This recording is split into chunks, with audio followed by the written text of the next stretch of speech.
Semnes, namaku Maria dan mungkin kalian udah nonton aku set a bullet journal untuk tahun 2022. Tapi mungkin kalian bingung ya ngisinya ini diisi apaan sih kayak gitu. Nah, hari ini aku akan berikan contoh cara pengisian untuk goal setting karena kalau yang lainnya itu lebih custom ke aku ya. Nah, pertama kita punya future log. Ini adalah tempat kalian menulis tahun depan itu yang ulang tahun tanggal berapa itu siapa. Terus kalian bisa juga tulis event di situ, misalnya, oh tanggal ini aku wisuda, tanggal ini aku kenaikan apa gitu. Nah, kita mau isi yang ini ya, goals. Ada 4 goals yang pingin dicapai untuk tahun depan, jadi kita mau langsung aja. Yuk.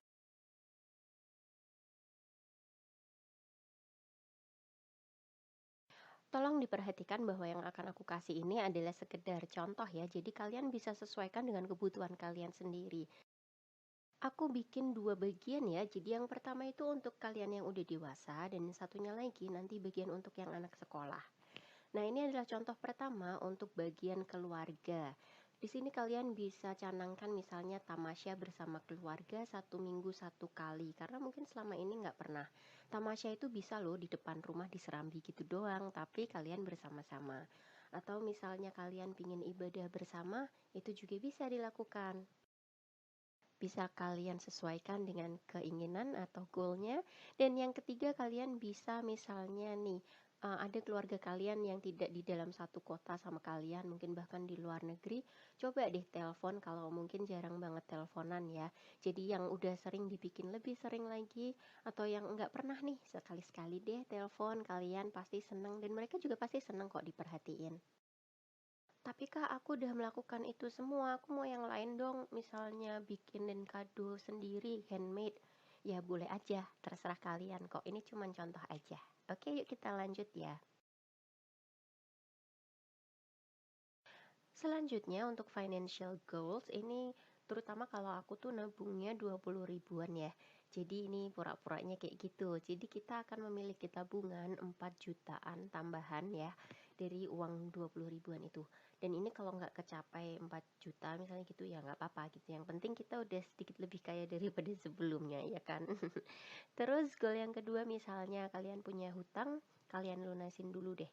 Karena beneran hidup tanpa hutang itu bener-bener menyenangkan dan rasanya tuh kalian kaya raya gitu loh, you know. Nah, kalian bisa bikin catatan dulu kalian punya hutang itu apa aja, berapa aja. Kalian bisa bikin kayak budgeting gitu, mana yang jadi prioritas kalian supaya cepet dilunasin.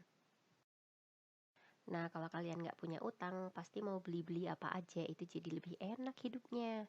Dan yang terakhir ini misalnya ya, kita akan investasi. Jadi kalian tulis di situ misalnya rutin beli bibit atau punya berapa gitu, supaya kalian jalan kehidupan keuangannya itu enak. Next, kita mau masuk ke goal yang berikutnya, dan di sini ialah dari kategori personal. Nah, kalau personal ini adalah hubungannya dengan diri kalian sendiri gitu. Kalian akan punya goal seperti apa. Nah, di sini aku kasih contoh misalnya kalian jarang baca buku ya. Kalian bisa tulis di situ membaca 1 buku baru di setiap bulannya. Atau kalau misalnya kalian cuma pengen baca 3 buku dalam 1 tahun, kalian bisa tulis itu. Atau kalau sudah sering baca, mungkin membaca 52 buku di 1 tahun gitu ya, jadi 1 minggu 1 buku. Nah, di sini aku juga tulis skincare rutin karena kalau kalian care sama tubuh kalian sendiri, itu kalian bakalan enak. Terus yang terakhir ini makan sehat. Contohnya adalah meatless Monday. Jadi kalau hari Senin nggak usah makan yang daging-daging. Selain ngirit, kulit kalian juga nantinya jadi lebih bagus, lebih sehat.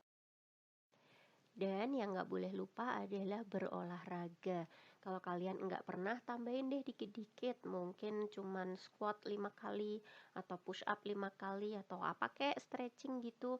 Dan kalau kalian misalnya sudah rajin, ya kalian bisa tambahkan goal misalnya bisa lari 5 kilometer atau lebih banyak dari itu. Terserah kalian sih.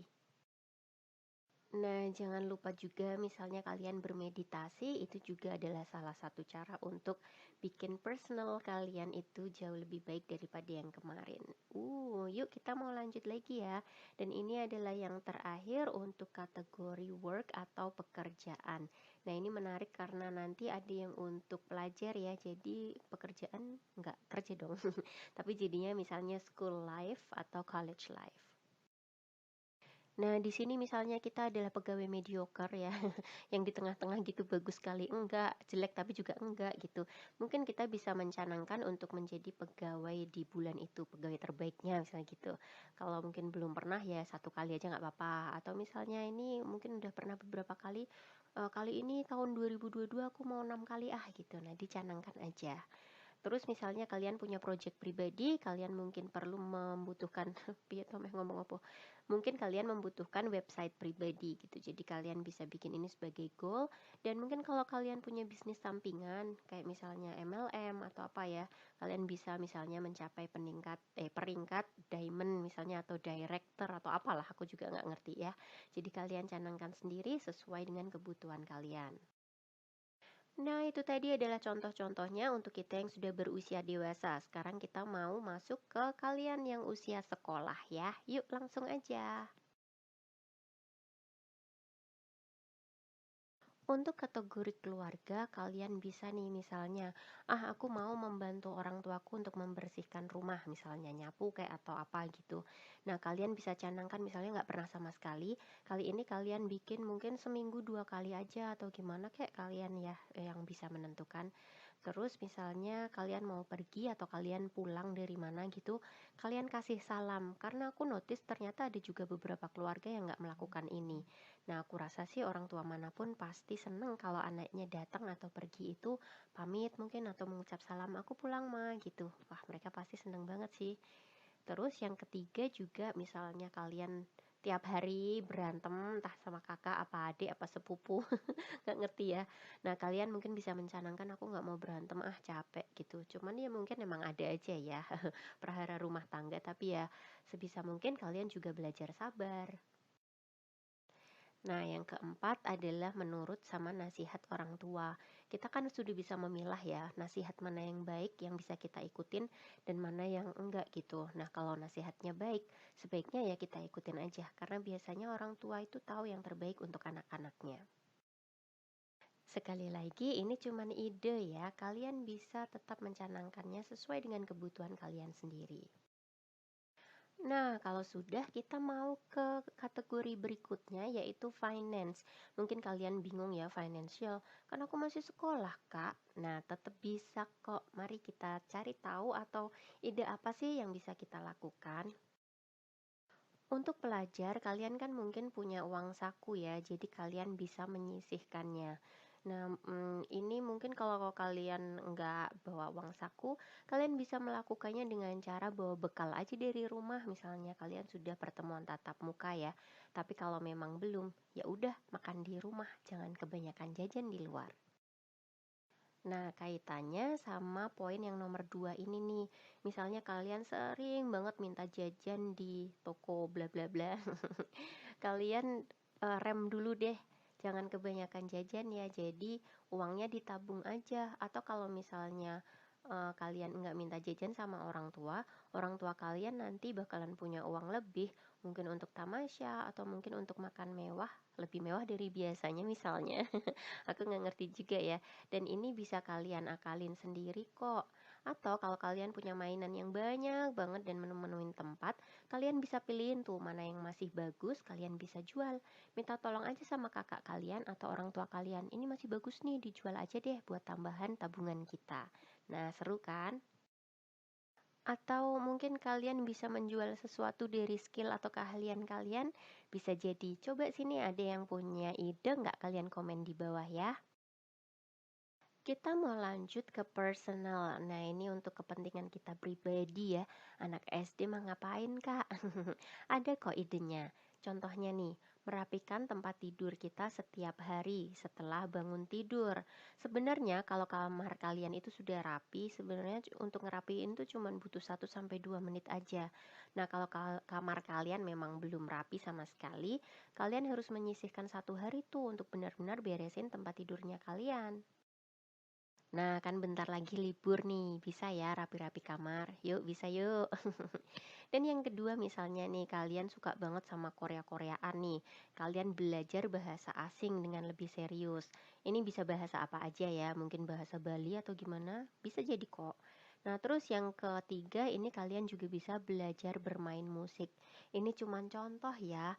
Kalau kalian sukanya nari, ya udah belajar nari, atau kalian misalnya sukanya bikin TikTok, ya udah bikin TikTok, itu terserah kalian apa. Tapi yang jelas ini adalah untuk perkembangan pribadi kalian.